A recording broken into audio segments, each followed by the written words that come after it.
নমস্কাৰ। আজি আমি ষ্টুডিঅ'লৈ আমন্ত্ৰণ কৰি আনিছোঁ কংগ্ৰেছৰ এজন বিশিষ্ট নেতা ধীৰাজ দেউৰী। ধীৰাজ দেউৰী হৈছে কংগ্ৰেছ সেৱা দলৰ উত্তৰ পূৰ্বাঞ্চলৰ তত্ত্বাৱধায়ক, অসম প্ৰদেশ কংগ্ৰেছৰ সম্পাদক আৰু বৰপেটা জিলা কংগ্ৰেছৰ প্ৰাক্তন সভাপতি। এয়া ধীৰাজ দেউৰী। নমস্কাৰ।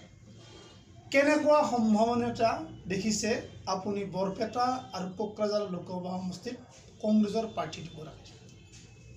মই প্ৰথমতে বৰপেটা লোকসভাৰ ক্ষেত্ৰতে ক'ম, তাৰপিছত কোকৰাঝাৰৰ লোকসভাৰ ক্ষেত্ৰত ক'ম। বৰপেটা লোকসভাৰ ক্ষেত্ৰত ভাৰতীয় জাতীয় কংগ্ৰেছ দলে আব্দুল খালেক ডাঙৰীয়াদেৱক প্ৰাৰ্থিত্ব প্ৰদান কৰিছে। আব্দুল খালেক ডাঙৰীয়াদেৱ এনেকুৱা এজন ব্যক্তি, তেখেত দুবাৰকৈ জনীয়া সমষ্টিৰ পৰা বিধায়ক হৈ দিছপুৰলৈ নিৰ্বাচিত হৈছে আৰু এবাৰ তেখেতে হাৰিছে। আৰু এইবাৰ ভাৰতীয় জাতীয় কংগ্ৰেছ দলে তেখেতৰ ব্যক্তিত্বৰ ওপৰত ভিত্তি কৰি তেখেতক আমাৰ ভাৰতীয় জাতীয় কংগ্ৰেছ দলে প্ৰাৰ্থিত্ব প্ৰদান কৰিছে। মই ভাবোঁ আব্দুল খালেক ডাঙৰীয়াদেৱে বৃহৎ সংখ্যক ভোটৰ ব্যৱধানত জয়যুক্ত কৰিব। কাৰণ আব্দুল খালেক ডাঙৰীয়াদেৱ এনেকুৱা এজন ব্যক্তি যে তেখেতে যি আমাৰ নাগৰিকত্ব সংশোধনী বিধেয়ক গৃহীত কৰিবলৈ ওলাইছে, আমাৰ বিজেপি চৰকাৰখনে, নৰেন্দ্ৰ মোদী ডাঙৰীয়াৰ চৰকাৰখনে, সৰ্বানন্দ সোণোৱাল ডাঙৰীয়াৰ চৰকাৰখনে এই ক্ষেত্ৰত তেখেতে বলিষ্ঠ পদক্ষেপ লৈছে। আৰু যিটো অসমীয়া জাতিৰ অস্তিত্ব ৰক্ষাৰ ক্ষেত্ৰত, ভাৰতীয় সংবিধান ৰক্ষাৰ ক্ষেত্ৰত আৰু আমাৰ গণতন্ত্ৰ ৰক্ষাৰ ক্ষেত্ৰত আব্দুল খালেক ডাঙৰীয়াদেৱে বিশেষকৈ গুৰুত্ব আৰোপ কৰিছে। আৰু হিন্দু, মুছলিম, শিখ, জৈন, খ্ৰীষ্টান সকলো ধৰ্মৰ মানুহৰ ওপৰতে আব্দুল খালেকে শ্ৰদ্ধা কৰি আহিছে। আৰু আজিলৈকে আব্দুল খালেক ডাঙৰীয়াদেৱে কি হিন্দু, কি মুছলমান, কি শিখ, কি জৈন কোনো ধৰ্মৰ ওপৰত ব্যক্তিগতভাৱে তেখেতে আক্ৰমণ কৰা নাই। গতিকে মই ভাবোঁ সকলো ধৰ্মৰ, সকলো জাতিৰ মানুহে যিহেতুকে আব্দুল খালেকক ভোট দি জয়যুক্ত কৰিব বুলি, সংসদলৈ নিৰ্বাচিত কৰিব বুলি মই ভাবোঁ। আপুনি দেখিছোঁ যে কংগ্ৰেছ দলৰ নিৰ্বাচনী সময়ত একেবাৰে ওতঃপ্ৰোতভাৱে লাগি আছে আব্দুল খালেক ডাঙৰীয়াৰ লগত। আপুনি ফিল্ড লেভেলত কাম কৰা মানুহ, ফিল্ড লেভেলত আপুনি কেনেকুৱা সম্ভাৱনা দেখিছে? এইটো আপোনালোকে আশা কৰিছে, কিন্তু ফিল্ডত সঁচাকৈ আপোনালোকে কেনেকুৱা ধৰণৰ সম্ভাৱনা দেখিছে? কাৰণ UDF কিন্তু তাত এজন শক্তিশালী প্ৰাৰ্থী। UDFৰ প্ৰাৰ্থীজন জনীয়া সমষ্টিৰ যোৱাবাৰ বিধায়ক MLA ইলেকশ্যনৰ সময়ত তেখেতে খালেকদাৰ লগত নিৰ্বাচন খেলিছিল। আব্দুল খালেক ডাঙৰীয়াদেৱে তেখেতক 40,000 ভোটৰ ব্যৱধানত পৰাজিত কৰি আব্দুল খালেক ডাঙৰীয়াদেৱে বিধায়ক হিচাপে নিৰ্বাচিত হৈছে। ফিল্ডত মানুহবিলাকৰ এনেকুৱাই কথা যে UDF বুলি ক'লে যে UDFক যদি মাইনৰিটি মানুহে যদি UDFক ভোট দিয়ে তেন্তে আব্দুল খালেক জিকিব নোৱাৰে। তেন্তে কোন জিকিব? যদি হিন্দুসকল সকলো লগ হৈ যদি অসমীয়া ভোটাৰখিনি যদি দীপক দাসক ভোট দিয়ে তেন্তে দীপক দাস জিকিব। এই ক্ষেত্ৰত মাইনৰিটি মানুহখিনিয়ে প্ৰতিজ্ঞাবদ্ধ হৈছে যে আব্দুল খালেকক ভোট দিবই।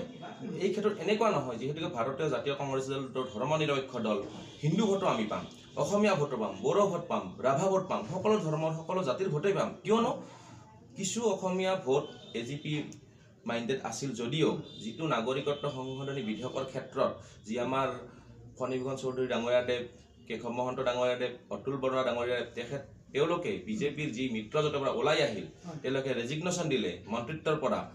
কিন্তু তেওঁলোকে পুনৰবাৰ এই লোকসভা ইলেকশ্যনৰ আগমুহূৰ্তত তেওঁ 3জন মন্ত্ৰীয়ে বিজেপিক পুনৰবাৰ সমৰ্থন কৰি মিত্ৰজোঁটত একলগ হৈ নিৰ্বাচন কৰিছে। এই নিৰ্বাচনত নাগৰিকত্ব সংশোধনী বিধেয়কখনে কিছু প্ৰভাৱ পেলাব বৰপেটা সমষ্টিত, আপুনি ভাবে নেকি? যথেষ্টখিনি প্ৰভাৱ পৰিব, যথেষ্টখিনি। মানে এই কাৰণে কৈছোঁ, যিখিনি অসমীয়া সমাজ, আমি যদি মুছলমান সমাজ, অসমীয়া সমাজ বিভাগে মই ভাগ কৰিব যোৱা নাই, কাৰণ আমি যিহেতু ধৰ্ম নিৰপেক্ষ দল।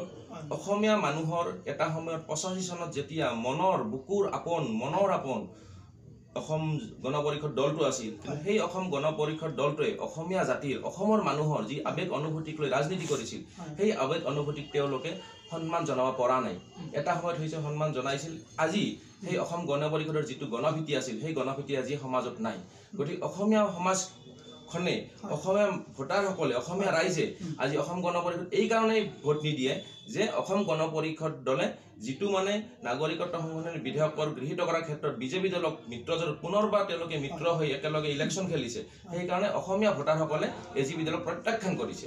যাৰ ফলত সেই AGP মাইণ্ডেড ভোটাৰসকলে আব্দুল খালেক ডাঙৰীয়াদেৱক ভোট দি জয়যুক্ত কৰিব। এই কাৰণে কৰিব যে আব্দুল খালেক ডাঙৰীয়াদেৱ এজন ধৰ্ম নিৰপেক্ষ লোক। তেওঁ যদিও জাতিত মুছলমান, ধৰ্মত ইছলাম, কিন্তু হিন্দু ধৰ্মকো, অসমীয়া জাতিকো সমানভাৱে গুৰুত্ব আৰোপ কৰি আহিছে। তেখেতে সভা সমিতিৰ লগত কৈছে যে বৃহৎ অসমত অসমীয়া জাতি হিচাপে হিন্দু মুছলিম শিখ জৈন খ্ৰীষ্টান সকলো ধৰ্মৰ মানুহ আমি একলগ হৈ থাকিব।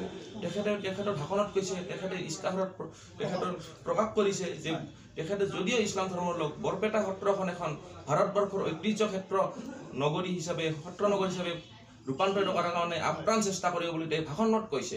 আৰু এইটো মোৰ দৃঢ় বিশ্বাস। মই আব্দুল খালেক ডাঙৰীয়াৰ লগত যদিও ওতপ্ৰোতভাৱে জড়িত, মই জানো তেখেতৰ মনৰ কথাখিনি জানো যে তেখেতে হিন্দু ধৰ্মক খুবেই ভাল পায়।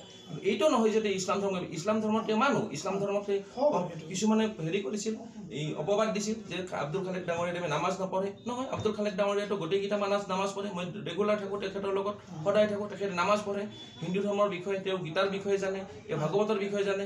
গতিকে এই ক্ষেত্ৰত অসমীয়া জাতি হিচাপে আমি হিন্দুৱে হওক মুছলমানে সকলো ধৰ্মৰ সকলো জাতিৰ মানুহৰে ভোট আমি আব্দুল খালেক ডাঙৰীয়াক পাম। আৰু এটা কথা, ঠিক আছে, এইটো কথা আমি বুজি পাইছোঁ। এইটো কথা এটা ওলাইছে যে UDF-এ গৰিষ্ঠ সংখ্যক বা গৰিষ্ঠ সংখ্যক বুলি মই নকওঁ, কিন্তু ভাল এটা অংশ কিন্তু সংখ্যালঘু মানুহৰ ভোট পাব। এইটোৱে ভোট বিভাজন কৰিলে আব্দুল খালেক ডাঙৰীয়া কিছু সন্দেহত নপৰিবনে? নহয়, মানুহে কোৱা কথাটো আমি অসমীয়া মানুহতকৈ, আমি যিটো অসমীয়া ভাষা হিন্দু ধৰ্মৰ মানুহতকৈ ইছলাম ধৰ্মৰ যিখিনি ভোটাৰ, মুছলিম ভোটাৰ, এইখিনি সজাগ, আমাতকৈ বেছি সজাগ। তেওঁলোকে জানিছে যে আজি যদি আমি আব্দুল খালেক ডাঙৰীয়াক ভোটটো নিদিওঁ, UDF-ক দিওঁ, তেন্তে AGP দলৰ দীপক দাস জয় হ'ব। দীপক দাস জয় হোৱা মানে কেন্দ্ৰত গৈ নৰেন্দ্ৰ মোদী ডাঙৰীয়াক ছাপোৰ্ট কৰিব, সমৰ্থন কৰিব। এই ক্ষেত্ৰত তেওঁলোকে সজাগ, সচেতন। এইকাৰণে বাহিৰত ওলোৱা কথাটো একেবাৰে মিছা কথা। গোটেই ইছলাম ধৰ্মাৱলম্বী লোকসকলে একচেটিয়াভাৱে আব্দুল খালেক ডাঙৰীয়াক ভোট দি জয়যুক্ত কৰিব। এই ক্ষেত্ৰত আমি হিন্দু লোকসকল আছোঁ, হিন্দু ধৰ্মৰ যিসকল আমি মানুহ আছোঁ, আমিও আব্দুল খালেক ডাঙৰীয়াক ভোট দিয়াৰ কাৰণে আমি জয়যুক্ত কৰাৰ কাৰণে আপ্ৰাণ চেষ্টা কৰিছোঁ। এইকাৰণে কৰিছোঁ যে আব্দুল খালেক ডাঙৰীয়াক জয়যুক্ত হ'লেহে আমাৰ ভাৰতবৰ্ষত বা আমাৰ বৰপেটা লোকসভাত বা অসমত আমাৰ শান্তি সম্প্ৰীতি প্ৰতিষ্ঠাৰ জৰিয়তে আমি শান্তিৰে বসবাস কৰিব পাৰিম। ঠিক আছে, আপোনাৰ কথাখিনি আমি শুনিলোঁ। এতিয়া আমি আহোঁ কোকৰাঝাৰ লোকসভা সমষ্টিত। আপোনালোকে শব্দৰাম ৰাভাক প্ৰাৰ্থিত্ব দিছে। শব্দৰাম ৰাভায়ো ইতিমধ্যে ফিল্ডত নামিছে, আপুনি নিজে দেখা পাইছে। এতিয়া তেওঁৰ সম্ভাৱনীয়তা বা কংগ্ৰেছ দলৰ সম্ভাৱনীয়তা কোকৰাঝাৰ সমষ্টিত কেনেকুৱা দেখিছে? শব্দৰাম ৰাভা ডাঙৰীয়াৰ জয়ী হোৱাৰ সম্ভাৱনাটো সম্পূৰ্ণভাৱেই আছে। এইকাৰণে আছে, যেতিয়া আমাৰ ভাৰতীয় জাতীয় কংগ্ৰেছ দলে শব্দৰাম ৰাভাক প্ৰাৰ্থিত্ব প্ৰদান কৰিছে, তেতিয়াই শব্দৰাম ৰাভা জয়ী হোৱাটো নিশ্চিত হৈ গৈছে। এইকাৰণে হৈছে যে কোকৰাঝাৰত এটা সময়ত যিটো আমাৰ বড়ো অনাবড়ো বুলি আছিল, এটা কথা আছিল, এটা ঘাট প্ৰতিঘাত হৈছিল। কিন্তু আমি কংগ্ৰেছ দলে আমি কেতিয়াও জাতিগত সংঘৰ্ষত আমি এইটো প্ৰাধান্য নিদিওঁ। আমি বড়োৱে হওক, আমি অসম অনাবড়োৱে হওক, বা আমাৰ হিন্দু মুছলিম খ্ৰীষ্টান শিখ জৈন সকলো ধৰ্মৰ মানুহৰে আমাক ভোট লাগিব। এই ক্ষেত্ৰত শব্দৰাম ৰাভাই হীৰাহৰণীয়ে জবাত যিটো বৃহৎ সংখ্যক ভোটৰ ব্যৱধানত জয় হৈছিল, কিন্তু হীৰাহৰণীয়া দেৱে যিখিনি ভোট পাইছিল কাৰ ভোট আছিল? সেইখিনি একচুৱেলি আচলতে মেক্সিমাম কংগ্ৰেছ ভোটাৰে আছিল। আপোনাৰ ভোটে শব্দৰাম ৰাভা একদম সুবিধাজনক স্থিতিত আছে। সুবিধাজনক স্থিতি, এইকাৰণে কৈছোঁ যোৱাবাৰ সুবিধাজনক প্ৰাৰ্থী মেক্সিমাম ভোট তেওঁ নৱশৰণে মেক্সিমাম নহয়, নৱশৰণে যিখিনি ভোট পাইছিল যোৱাবাৰ, গোটেইখিনি ভোট এইবাৰ শব্দৰাম ৰাভাই পাব। লগতে তাৰ লগত বড়ো ভোট আৰু যোগ হ'ব আমাৰ। ঠিক আছে, আমি বহুত কথা পাতিব লগা আছিল, আমাৰ সময়ৰ নাটনি। সদশেষত আপুনি ভোটাৰ ৰাইজক কি ক'ব খুজিছে? ভোটাৰ ৰাইজক মই এইটোৱে আহ্বান জনাম যে আমাৰ ভাৰতবৰ্ষ এখন ধৰ্ম নিৰপেক্ষ দেশ। অসমৰ শান্তি সম্প্ৰীতি প্ৰতিষ্ঠাত যি আমাৰ দুজনা মহাপুৰুষ শংকৰদেৱ মাধৱদেৱে শান্তি সম্প্ৰীতি সত্ৰৰ জৰিয়তে শান্তি সম্প্ৰীতি প্ৰতিষ্ঠা কৰিছিল।